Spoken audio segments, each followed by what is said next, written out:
सुख दुख केवल कुछ ही समय के लिए आते हैं और चले जाते हैं, इसलिए इन सुख दुखों को भुलाकर हमेशा परमानंद में स्थित कैसे रहना है, यही हम आज एक प्रसिद्ध भिक्षु की कहानी के माध्यम से जानेंगे। तो चलिए कहानी की शुरुआत करते हैं। दोस्तों, वैसे तो भगवान ने हम में से हर किसी को वह सब कुछ दिया है जो हमें मिलना चाहिए था, लेकिन हम में से कुछ लोग उसकी कदर करते हैं और कुछ लोग उसकी कदर कभी नहीं कर पाते, और कुछ तो ऐसे भी होते हैं कि उनके पास जो कुछ भी है वो उसका बखान करते थकते नहीं, यानी कि अपने मुंह से ही अपनी बढ़ाई करते कभी नहीं थकते। तो अगर आप भी उन्हीं में से एक है या फिर आपके मित्रों में से कोई एक ऐसा व्यक्ति है, तो दोस्तों आज की यह कहानी आपके लिए बहुत ही ज्यादा मजेदार होने वाली है।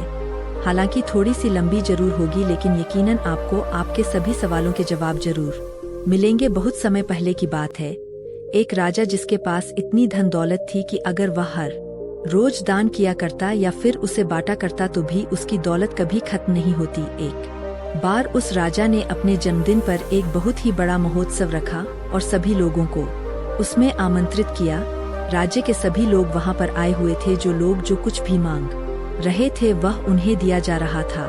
लोग राजा की जय जयकार रहे थे, राजा की प्रशंसा हो रही थी। राज के सभी लोग कह रहे थे कि ऐसा राजा ना तो आज तक हुआ है और ना ही कभी होगा। यह सब सुन राजा भी मन ही मन बहुत खुश हो रहा था, वह फूले नहीं समा रहा था। तभी राजा ने अपने राज्य में आए हुए सभी लोगों से कहना शुरू कर दिया कि मेरे पास इतनी जमीन है कि मैं भी नहीं जानता और उसे कोई भी नाप नहीं सकता। मेरे पास एक ऐसा अभूतपूर्व है जिसमें कोई भी शत्रु कभी नहीं घुस सकता। मेरे पास इतनी धन और दौलत है कि अगर मैं उसे रोज लुटाना भी चाहूँ तो वह कभी खत्म नहीं होगी, और मेरे बल के आगे कोई भी शत्रु अपने घुटने टेक देता है।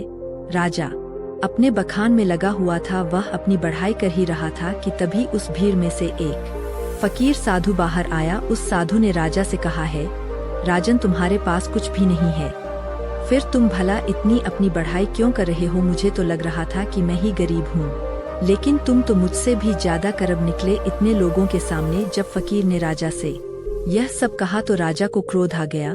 राजा ने तुरंत ही उस फकीर को कारागार में डाल दिया।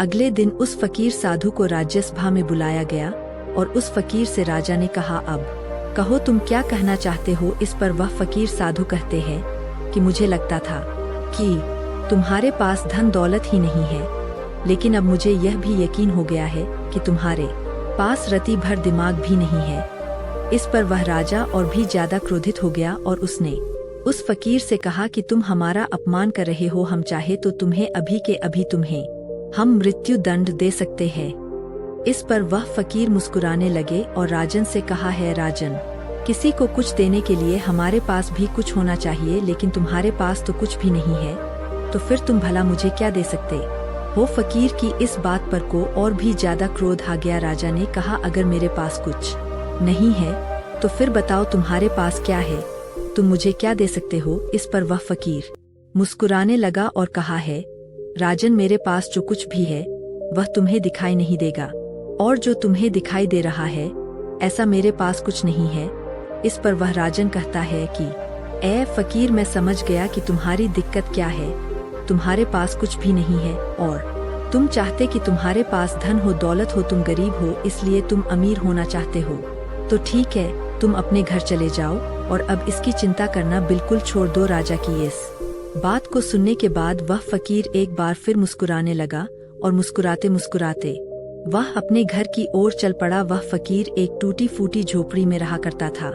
जब तक वह फकीर अपनी उस झोपड़ी में पहुंचा, तब तक राजा ने उस झोपड़ी में हीरे जवाहरात से भरे हुए कुछ थैले उस झोपड़ी में रखवा दिए। राजा मन ही मन यह सोच रहा था कि जैसे ही वह फकीर इतना धन देखेगा तो वह खुशी के मारे पागल हो जाएगा, और यह सब मैं अपनी आंखों से देखना चाहता हूँ। इसीलिए राजा झोपड़ी के पास में ही छुपकर यह सब देखने लगा। कुछ देर बाद जब वह फकीर अपनी झोपड़ी में आया तो उसने देखा कि हर तरफ हीरे ही हीरे फैले हुए थे और उसके सोने के लिए भी कहीं पर जगह नहीं थी। इस पर उस फकीर ने उन थैलों को निकालकर अपनी झोपड़ी से बाहर फेंक दिया और अपने सोने के लिए जगह बनाई। उसमें से एक थैला जो बच गया था उसे अपने सर के यहाँ पर रखा और फिर उसी पर सो गया। राजा यह सब देखकर बड़ा ही आश्चर्यचकित था कि भला यह फकीर कहीं पागल तो नहीं है। इतने सारे धन के थैले रखे हुए थे, उसमें से उसने एक भी नहीं देखा। सारे के सारे थैले उठाकर उसने फेंक दिए। माँ, वह धन की थैलियाँ हो ही ना, किसी ने कचरे की थैलियाँ वहाँ पर रख दी हो। यह सब राजा सोच ही रहा था कि तभी राजा के मन में एक और विचार आया। उसने सोचा कि लगता फकीर कारगर में रहकर थक चुका था, उसे नींद आ रही थी, जिस वजह से उसने यह सारी थैलियाँ उठाकर बाहर फेंक दी। लेकिन जैसे ही वह उठेगा तो इन थैलों के अंदर जब इतना सारा ध्यान दिखेगा तो वह जरूर खुशी के मारे पागल हो जाएगा, और जो कुछ भी थैले उसने बाहर फेंके हैं वह भी उठाकर वह अपनी झोपड़ी में ले जाएगा। अब राजा उस फकीर के उठने का इंतजार करने लगा। देखते ही देखते एक पैर बीत गया। वह फकीर नींद से उठा और उसने देखा कि आसपास जो भी थैलियां बची हुई थी उसे भी उठाकर उसने बाहर फेंक दिया, और साथ ही साथ वह यह भी कह रहा था कि यहाँ पर किसने इतना सारा कूड़ा कचरा डाल दिया है। उस फकीर ने अपने झोपड़ी की साफ सफाई की और फिर बाहर आगे की ओर चल पड़ा। यह सब देख राजा बड़ा ही आश्चर्यचकित था। वह सोच रहा था कि लगता है शायद इसे धन की आवश्यकता नहीं है, इसे कुछ और ही चाहिए, जिसके पीछे इस दुनिया के अधिकांश लोग पागल है और वह सबको चाहिए। राजा ने उस फकीर के आने से पहले उसकी भी व्यवस्था उस झोपड़ी में करवा दी और फिर फकीर के आने का इंतजार करने लग गया। कुछ समय बाद जब वह फकीर वापस आया, अपनी कुटिया में अंदर की ओर प्रवेश किया तो उसने देखा कि कुछ लड़कियां फकीर का इंतजार कर रही थी, जो बिल्कुल जवान थी, जिनके अंदर यवन कूट कूट कर भरा हुआ था। वे सभी अपनी अदाओं से उस फकीर को लुभाने की कोशिश करने लगी। तभी फकीर ने उन सब की तरफ ध्यान से देखा और कहा, बेटियों, तुम सब यहाँ पर आए हो तो खाना खाकर जाना, मैं सभी के लिए खाना बनाता हूँ। उन फकीर ने सभी के लिए भोजन बनाया और सभी को भोजन भी खिलाया। वहाँ पर उपस्थित जितनी भी लड़कियाँ थीं, अब उनके पास कहने के लिए कुछ नहीं रहा था। तभी उन फकीर ने कहा कि हमारा मन साफ होना चाहिए, तन से कुछ नहीं होता, और हमारा मन तब साफ होगा जब हमारा मन स्थिर होगा। मन की चंचलता हमें लूट लेती है, हम भटकते हैं और सिर्फ भटकते ही रह जाते हैं। लेकिन अगर मन शांत होगा, स्थिर होगा, तो हम उन ऊंचाइयों को पा सकते हैं जिसकी आपने कभी कल्पना भी नहीं की है। सभी लड़कियों ने एक एक करके उन फकीर का आशीर्वाद लिया और वहां से चल पड़ी, मानो वह सभी लड़कियां अपने पिता से मिलकर घर वापस जा रही हो। राजा यह सब देख रहा था और उसे यह सब देखकर बड़ा ही आश्चर्य हुआ। राजा एक बार फिर से सोच में पड़ गया कि आखिर इस फकीर को क्या चाहिए। इसने धन नहीं लिया, इसने उन स्त्रियों को भी खाना खिलाकर भेज दिया, तो फिर ऐसी कौन सी चीज है जो इस फकीर को खुश कर सकती है, जो इस फकीर को चाहिए। बहुत देर सोच विचार करने के बाद राजा के मन में एक और नया विचार आया और वह सोचने लगा कि एक ऐसी चीज है जिसके लिए लोग परेशान रहते हैं, जिसके लिए लोग षड्यंत्र भी रचते हैं और जिंदगी भर इसे पाने की कल्पना करते रहते हैं, लेकिन यह सबके भाग्य में नहीं होता। यह सब सोच विचार करने के बाद राजा फकीर की झोपड़ी में चला गया। फकीर ने जैसे ही राजा को देखा, उसने राजा से कहा है, राजन आइए, आपका स्वागत है। इस पर राजा ने कहा कि मैं आज आपको एक उपहार भेंट करने आया हूँ, और यह उपहार ऐसी चीज है जो सबके भाग्य में नहीं होती, ये कुछ ही लोगों को मिल पाता है। इसके लिए लोग लड़ते भी है, मरते भी है और षड्यंत्र भी करते हैं, और फिर भी यह उनके नसीब में नहीं होता। राजा ने अपना मुकुट निकाला और उस फकीर के सर पर रख दिया और कहा कि आज से आप इस राज्य के राजा है। इस पर वह फकीर मुस्कुराने लगा और कहा है, राजन, आप खुद इतने कंगाल हैं कि आपके पास ले दे करके बस यही तो एक चीज बची हुई है। अगर आप वह भी मुझे दे देंगे तो भला आपके पास क्या बचेगा। इस पर वह राजा और भी क्रोधित हो उठा, उसके अहंकार को ठेस लग गई। राजा ने क्रोधित होकर कहा, तुम एकदम मूर्ख हो, तुम्हारे पास खुद तो कुछ है नहीं, और मैं तुम्हें देने की कोशिश कर रहा हूँ तो वह भी तुम नहीं ले रहे हो और मुझे कंगाल बता रहे हो। मैंने तुम्हें सुख देने की इतनी सारी कोशिशें की, लेकिन सारी की सारी नाकाम रही। अब मुझे समझ में आ गया है कि तुम इसी कंगाली में जीना चाहते हो, तुम्हें यही कंगाली पसंद है। राजा के मुख से यह शब्द सुनते ही वह फकीर जोर से हंस पड़ा और कहा, जिसे तुम परम सुख बता रहे हो, वह परम सुख नहीं बल्कि परम दुख है। तुम बता रहे हो कि तुम्हारे पास इतनी जमीन है कि कोई नाप नहीं सकता, इतना पैसा है कि अगर तुम बांटते रहो तो भी यह कभी खत्म नहीं होने वाला, और तुम यह भी कहते हो कि तुम्हारे बल के आगे शत्रु अपनी हार मान लेते हैं, अपने घुटने एक देते हैं। लेकिन राजन, तुम यह भूल चुके हो कि यह कभी किसी का नहीं हुआ, यह तुम्हारा भी नहीं होगा। आज तुम्हारे पास है तो यह कल किसी और का होगा, और उसके बाद किसी और का। यही प्रक्रिया निरंतर चलती रहेगी। इसीलिए मैं तुम्हें कंगाल बता रहा हूँ। इस पर वह राजा फकीर से कहता है, फिर तुम क्या चाहते हो? तुम्हारी तरह बन जाऊं, तुम्हारी तरह यह गंदे कपड़े पहनूं, तुम्हारी तरह कटोरा लेकर दर दर भटकता रहूं, भीख मांगता रहूं? क्या तुम्हें यही चाहिए? क्या तुम इसी को अमीरी कहते हो? अब की बार फकीर ने राजा से कहा है, राजन, धन दौलत, राजपाट और व्यापार यह हम सभी करते हैं, और हम सभी को करना भी चाहिए, पर यह याद रखना चाहिए कि यह हमारे लिए है, हम इनके लिए नहीं। जिस दिन हम इनके लिए हो जाएंगे, उस दिन हमारे जीवन में कोई भी मकसद नहीं बचेगा। हम केवल धन कमाना चाहेंगे, अधिक से अधिक धन, लोगों को मारकर, लोगों को गिराकर अपनी सत्ता बढ़ाना, लोगों की जिंदगियों से खेलना, बस यही सब मकसद रह जाता है।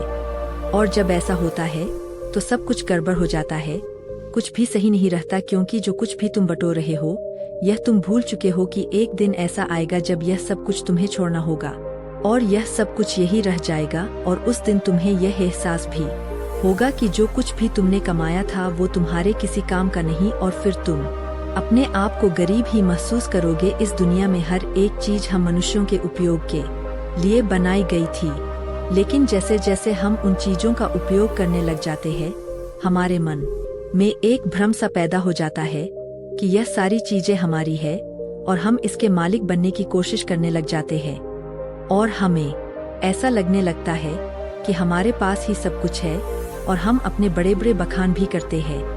और ऐसे भ्रम पालना अच्छी बात नहीं, जैसे कि तुम्हें हो गया है। राजन फकीर की इन बातों को सुनने के बाद राजा उन फकीर से कहता है कि ऐसी बातें तो कोई दरिद्र फकीर ही कह सकता है, क्योंकि उसके पास तो कुछ भी नहीं।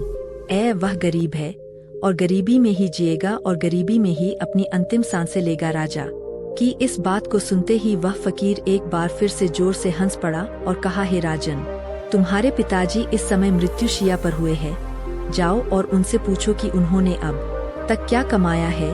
उस फकीर की बात को सुनने के बाद वह राजा तुरंत ही अपने महल लौट गया और अपने पिता के पास गया। वहां उसने देखा कि उनके पिता की तबीयत काफी ज्यादा खराब हो चुकी थी। राजा ने अपने पिता से पूछा, पिताश्री, आपसे यह जानना चाहता हूँ कि आपने आज तक क्या कमाया है, आपने आज तक क्या इकट्ठा किया है। इतना बड़ा राज्य है, इतनी धन, इतनी दौलत है, इतना यश है, और मेरे जैसा एक पुत्र भी है, क्या आपने यह सब कमाया है? अपने बेटे की बात को सुनने के बाद राजा के पिता ने कहा, बेटा, जब तक मेरे हाथ पैर सही सलामत थे, काम कर रहे थे, तब तक मुझे भी ऐसा ही लगता था, लेकिन आज जब मैं इस हालत में हूँ और मुझे यह भी पता है कि बहुत ही जल्द मैं मृत्यु को प्राप्त हो जाऊंगा, तब मुझे ऐसा लग रहा है कि जैसे आज तक मैंने कुछ भी नहीं किया। अपने आप को बिल्कुल खाली महसूस कर रहा हूँ। जो कुछ भी मेरे पास है उसमें लालच है, षड्यंत्र है, क्रूरता, बेईमानी, धोखेबाजी। वास्तविकता में यही सब लिप्त मैंने कमाया है। यही है जो कुछ मैंने अपने पूरे जीवन में कमाया है, और इसी को इकट्ठा किया है। इसके अलावा और मेरे पास कुछ भी नहीं है, और ना ही इसके अलावा मेरे साथ कुछ और जाने वाला है। आज मुझे खुद पर हंसी आ रही है। इस महल में मेरे साथ कितने ही ऐसे लोग थे जिन्हें अपना कहता था, जिनसे मेरा लगाव था, लेकिन आज वह मेरे साथ नहीं है।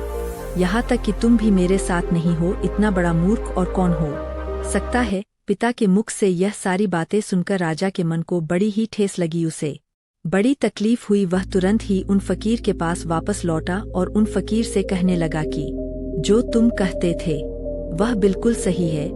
तुम कह रहे थे कि मैं कंगाल हूँ, मैं गरीब हूँ, और मेरे पास देने के लिए कुछ भी नहीं है। तुम बिल्कुल सही कह रहे हो, लेकिन अमीर बनना चाहता हूँ और मैं अपनी अमीरी लोगों में बांटना चाहता हूँ, तो यह मैं कैसे कर सकता हूँ ताकि मैं अपने अंतिम समय पर यह ना कह पाऊँ कि मेरे पास कुछ भी नहीं है। राजा की इन बातों को सुनने के बाद फकीर ने राजा से कहा कि तुम्हारे पास जो कुछ भी है, धन दौलत वैभव, इन सभी को सही ढंग से उपयोग करो और तुम अमीर हो जाओगे। अगर तुम सही उद्देश्य के साथ अपने कार्य को करते रहोगे तो उसका फल भी तुम्हें अच्छा ही मिलेगा। इस पर वह राजन फकीर से कहता है कि आखिर इसमें सही क्या है। यह आप ही मुझे बताइए। राजा की इस सवाल का जवाब देते हुए फकीर कहते हैं कि धन कमाओ और धन के मालिक बनो, लेकिन याद रखना कि कभी भी धन को अपना मालिक मत बनने देना।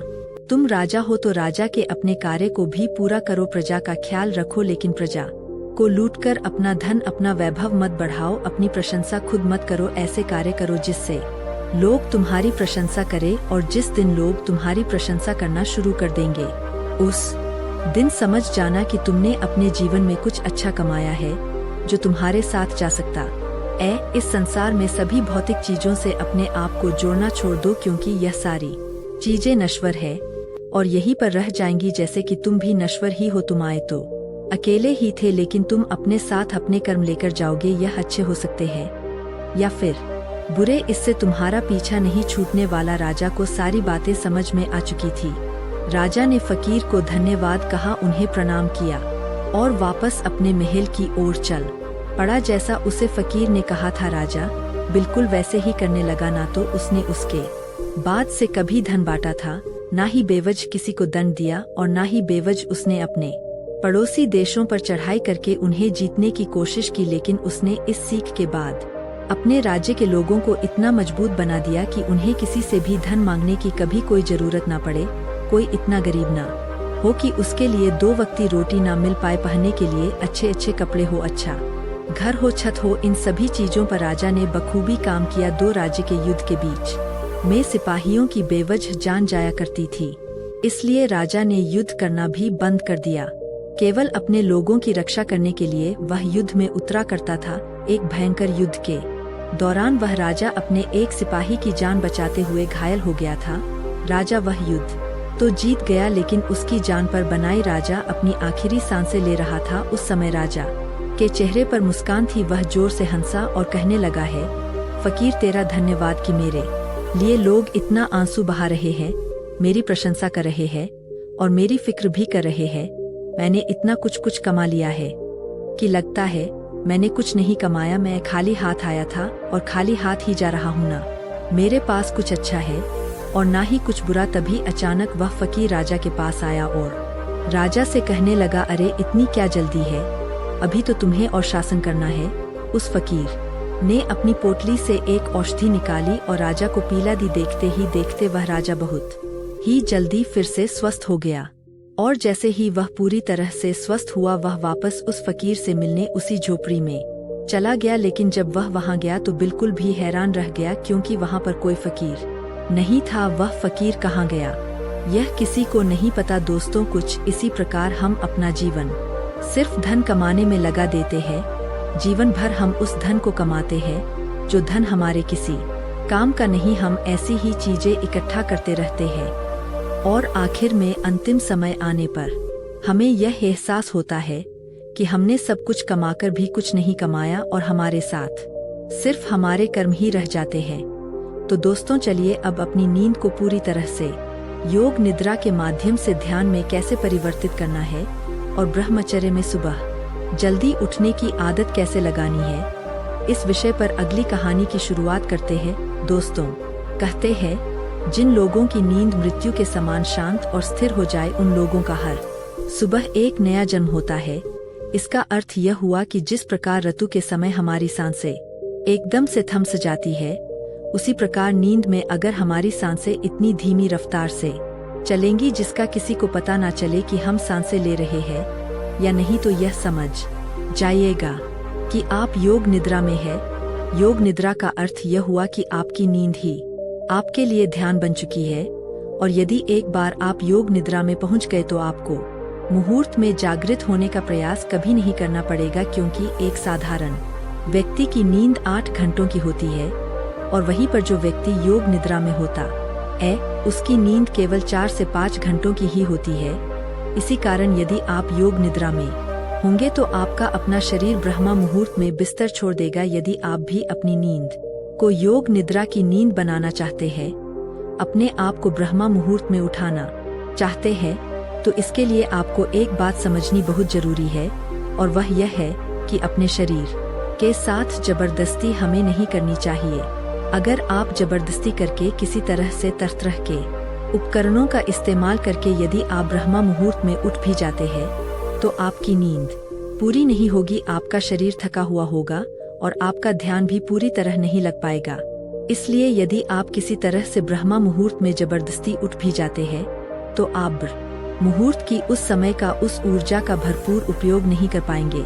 और वहीं पर यदि आपकी आंखें खुद बखुदा का भरपूर उपयोग कर सकते हैं, लेकिन वहीं पर यदि हम जबरदस्ती करके किसी तरह से ब्रह्मा मुहूर्त में उठ भी जाते हैं तो इसका अर्थ यह है कि हमने अपने शरीर को तनाव दिया है, जबरदस्ती हमने उसे उठाया है, जिस कारण हमारा पूरा दिन तनाव में ही बीतेगा। हम दिन भर थका हुआ महसूस करेंगे, हारा हुआ महसूस करेंगे और हमारा मन भी किसी कार्य में नहीं लग पाएगा। यदि आप वास्तव में ब्रह्मा मुहूर्त में उठना चाहते हैं तो इसकी तैयारी आपको पिछली रात को ही करनी होगी। जैसे कि मान लीजिए आप रोज रात को 8 बजे तक खाना खा लेते हैं तो उसके बाद 9 बजे तक आप सोने की तैयारी कर लीजिए।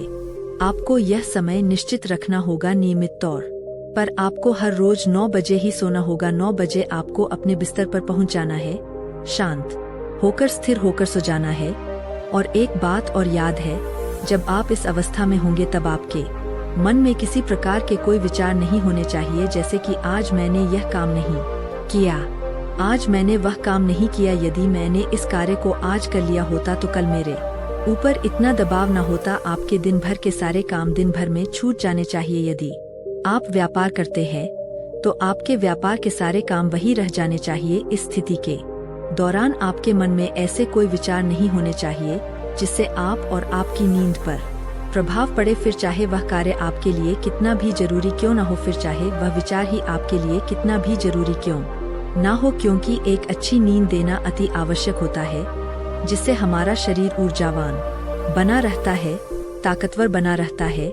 गहरी नींद के मुकाबले और कोई काम जरूरी नहीं होता, क्योंकि अत्यधिक धनी से धनी लोग भी धन तो बड़ी सरलता से कमा लेते हैं, लेकिन वह उसे अपने लिए रातों की नींद नहीं खरीद सकते। और यदि मान लीजिए आपने 9 बजे का समय तय कर लिया है, क्या आपको ठीक इसी समय पर सोना है, तो इसके लिए आपको करीबन 2 घंटे पहले से ही इसकी तैयारी शुरू कर देनी चाहिए। यदि आप ऐसा सोचते हैं कि मैंने 9 बजे ही भोजन कर लिया और 9 बजे ही मैं बिस्तर पर चला जाता हूं और उसके बाद मुझे गहरी नींद आ जाएगी, तो यह आपका वहम है।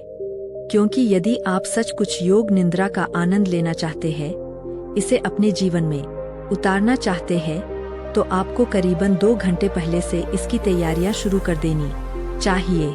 इसके लिए आप जितना जल्दी भोजन कर लेंगे उतना अच्छा है। मान लीजिए कि आप 9 बजे सोना चाहते हैं, तो आप करीबन 7 बजे भोजन कर ले, जिससे आपको आपके खाने को पचाने के लिए थोड़ा समय मिल पाएगा। लेकिन क्या आपने कभी यह देखा है कि जैसे ही हम खाना खाते हैं उसके कुछ देर बाद ही हमें नींद आने लगती है? ऐसा इसलिए होता है क्योंकि हमारा शरीर उस खाने को बचाने के लिए अपनी पूरी ऊर्जा लगाने के लिए तैयार हो जाता है, और ऐसे समय पर हम थकावट महसूस करते हैं और हमें नींद आने लगती है। और ऐसे समय पर हमारे शरीर को अत्यधिक आराम की आवश्यकता भी होती है, और जब हम सो जाते हैं तो नींद में हमारा शरीर यूं ही काम करता रहता है, वह उस खाने को पचाने में जुटा रहता है जो हम सोने से पहले खाकर सोए होते हैं। इसीलिए आप रात्रि का भोजन जितनी जल्दी कर लेंगे उतनी ही जल्दी आपका भोजन पच जाएगा और आप एक गहरी नींद ले सकेंगे। आयुर्वेद के हिसाब से हमें रात्रि का भोजन सूरज के ढल जाने के पहले करना चाहिए, और आयुर्वेद में यह भी कहा गया है कि रात्रि का भोजन जितना हल्का होगा उतना ही हमारा शरीर ऊर्जावान होगा, उतनी ही जल्दी हमारा शरीर उसे पचाने में सक्षम होगा। इसलिए हमेशा कोशिश करें कि रात्रि में हमेशा हल्का भोजन करें। लेकिन आजकल हम में से अधिकांश लोग तरह तरह के तरल पदार्थों का इस्तेमाल करते हैं, तरह तरह के तेलों का इस्तेमाल करते हैं, ताकि वह अपने खाने को और भी ज्यादा स्वादिष्ट बना सके। लेकिन इससे हमारे खाने को पकाने में और भी ज्यादा समय लगता है, और जिस भोजन को पकाने में जितना ज्यादा समय लगता है वह भोजन उतना ही ज्यादा पचने में भी समय लेता है। और इसी के विपरीत जिस भोजन को पकाने में कम समय लगता है वह भोजन उतना ही हल्का होता है और हमारे शरीर के लिए उतना ही ऊर्जावान भी होता है। हमारा शरीर इस भोजन को बड़ी आसानी से पचा लेता है और हमारे शरीर को भरपूर ऊर्जा जल्द से जल्द प्रदान कर पाता है। अगर हम कुछ उदाहरण लें तो आपने देख होगा आटे की रोटी बनाने में हमें थोड़ा समय लगता है, और जब हम इसका सेवन करते हैं तो इसे हमारा शरीर पचाने में भी भरपूर ऊर्जा का इस्तेमाल करता है। वहीं पर यदि चावल की बात की जाए तो इसे पकाने में कम समय लगता है और यह बहुत हल्का भी होता है, और इसे पचाने में हमारे शरीर को मेहनत भी बहुत कम करनी पड़ती है, जिससे हमारे शरीर की ऊर्जा बहुत कम खपत होती है। इसी प्रकार खिचड़ी, चावल, उबली हुई सब्जियां, यह सब हल्के खाने में आते हैं, और वहीं पर रोटी, घी, तेल इत्यादि जैसे इत्यादि यह सारे भारी खाने में आते हैं, जिन्हें पचाने में हमारे शरीर को अत्यधिक ऊर्जा लगानी पड़ती है, और हमारे शरीर को इसे पचाने में अत्यधिक समय भी लग जाता है। और आप लोगों ने यह भी देखा होगा कि जब हम में से अधिकांश लोग भारी भोजन करते हैं तो उन्हें नींद बहुत देर तक आती है, अर्थात वह बहुत देर तक सोते रह जाते हैं, क्योंकि इसे पचाने में अत्यधिक समय लगता है। अत्यधिक ऊर्जा नष्ट होती है, इस कारण हमारा शरीर थक जाता है और उसे आराम की भी अत्यधिक आवश्यकता होती है, और इसी कारणवश हमारे शरीर में तरह तरह की बीमारियां भी उत्पन्न होने लगती है। लेकिन आजकल हम लोगों को यही नहीं पता होता कि हमें किस तरह का भोजन करना चाहिए। आप में से अधिकांश लोग रोज सुबह सुबह या शाम के वक्त व्यायाम करने जाते होंगे, अच्छा शरीर बनाने के लिए, अच्छा और डल दिखने के लिए, जिससे आपका शरीर बलवान हो, ऊर्जावान दिखे। लेकिन इसके लिए आप भारी भोजन भी करते हैं। इससे आपका शरीर ऊर्जावान और सुडौल तो दिखता है, लेकिन शरीर की वह प्राकृतिक ऊर्जा, वह प्राकृतिक स्फूर्ति और प्राकृतिक ताजगी हमेशा के लिए नष्ट हो जाती है। इसलिए कहा जाता है कि शरीर का बलवान होने से ज्यादा मजेदार है मन का आनंदित होना। यह बात बिल्कुल सच है कि हर एक मनुष्य को व्यायाम करना चाहिए, जिससे उसका शरीर स्वस्थ और सुडौल बना रहता है, रोग मुक्त रहता है।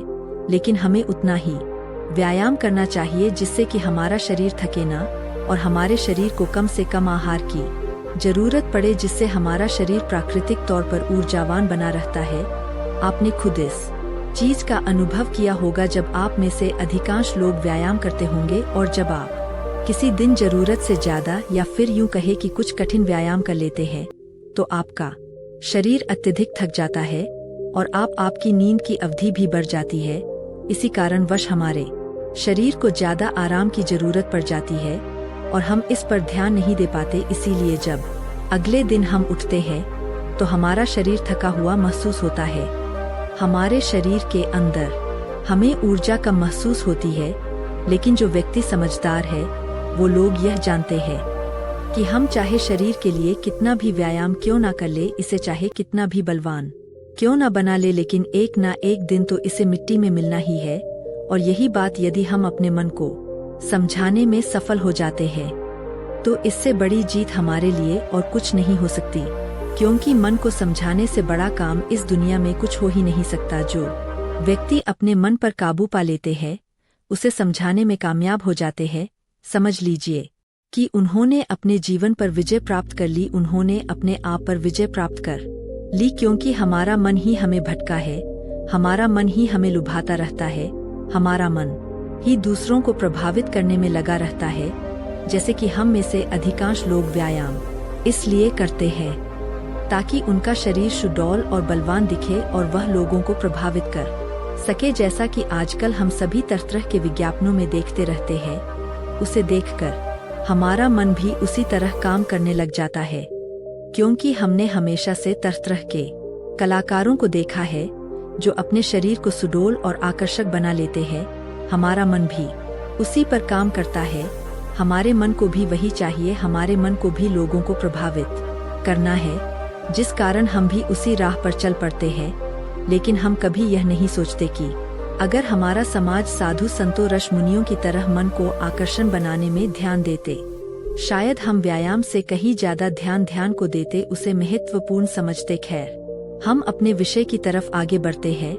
रात्रि को करीबन 7 बजे के आसपास आपको भोजन कर लेना है और यह भोजन हल्का होना चाहिए।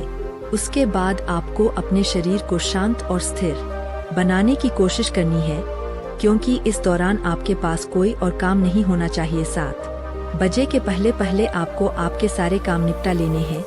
फिर चाहे वह दफ्तर क्यों या व्यापार के या फिर मन में कोई उथल पुथल, इनको पूरी तरह से बंद कर देना है। और 700 से 9 बजे के बीच का यह जो वक्त है, इसका हमें भरपूर उपयोग करना है अपने मन को शांत करने के लिए, स्थिर करने के लिए, विचार मुक्त बनाने के लिए। और इसके लिए चाहे तो आप रात्रि के बाद स्नान भी कर सकते हैं, और स्नान करने के लिए आप चाहे तो हल्के गुनगुने पानी का भी इस्तेमाल कर सकते हैं। और स्नान करते वक्त आपके मन में तरह तरह के विचार उत्पन्न होंगे, और इस समय पर आपको केवल इन्हीं विचारों पर ध्यान देना है। जैसे कि आज जो भी थकान हुई है, मेरा शरीर जितना भी थका हुआ है, जो भी मैंने आज काम किया है, जो भी मैंने किसी से ईर्ष्या की है, नफरत की है, घृणा की है, वह सारी चिंताएं, वह सारी परेशानियां इस पानी के साथ धुल रही है, और मेरा मन एकदम खाली शान और निर्मल हो रहा है। यदि आप ऐसा भाव स्नान करते वक्त मन में रखें, तो आपका मन शांत होने लगेगा, और आप अपने आप को स्थिर करने में भी धीरे धीरे कामयाब हो ही जाएंगे। जब आप रोज रोज एक ही अभ्यास लगातार करते रहेंगे, तो इसका परिणाम भी आपको उतना ही जल्दी मिलेगा। और स्नान करने के बाद कोशिश कीजिए कि आपका ध्यान किसी और पर ना जाए, एकदम शांत रहिए। जो भी आपने आज किया है, जो भी वस्तुएं आपने देखी है, सोची है, सुनी है, उन्हें वहीं पर छोड़ दीजिए, क्योंकि वह सारी चीजें आपको अगले दिन फिर वहीं पर मिल जाएंगी। और उसके बाद अपने कक्ष की ओर आगे बढ़े। अपने कक्ष में जो भी सुगंध आपको पसंद हो उसका इस्तेमाल करें। हो सकता है या कोई धूप बत्ती हो या फिर कोई परफ्यूम, आप इसका इस्तेमाल कर सकते हैं। उसके बाद अपने कमरे की रोशनी को धीमा कर दीजिए, और मन को शांत करने के लिए, स्थिर करने के लिए कोई शांत संगीत लगाकर उसे ध्यान पूर्वक सुन सकते हैं। और उसके बाद आप बिस्तर पर लेट जाइए, और किसी प्रकार के उपकरणों का इस्तेमाल ना करें। बस सोते वक्त अपने मन में अपने आप से कहिए कि मुझे ब्रह्मा मुहूर्त में उठना है, और इसे आपको बड़े ही ध्यान पूर्वक कहना है।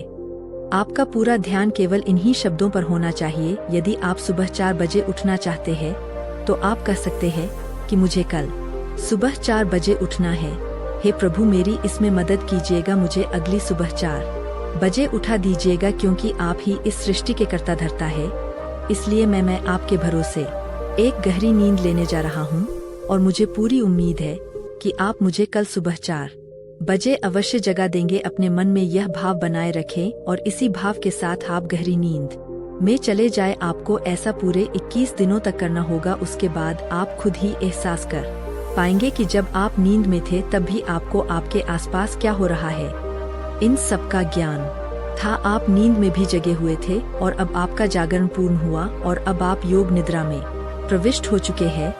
आप यह भी एहसास कर पाएंगे कि जिस नींद को पूरा होने में 8 से 10 घंटे लगा करते थे, और उसके बाद भी जब हम अगली सुबह उठते हैं तो हमारा शरीर थका हुआ और बीमार सा महसूस होता था, अब वही नींद केवल 4 से 5 घंटों के अंदर पूर्ण हो जा रही है, और आपके शरीर में भी एक अलग ऊर्जा है, अलग शक्ति है। आपका मन भी स्फूर्ति से भरा हुआ है, और आपका मन भी सभी कार्यों में बड़ी सरलता से और सहजता से लगने लगा है। और ऐसा इसलिए हो पाता है क्योंकि यह नींद आपकी वास्तविक नींद है। पहली जो नींद आप सो रहे थे, उसमें आपके मन में तरह तरह के विचार रहते थे, तरह तरह के आपको सपने दिखाई पड़ते थे। आपका मन, आपका मस्तिष्क पूरी रात्रि भर काम करता रहता था।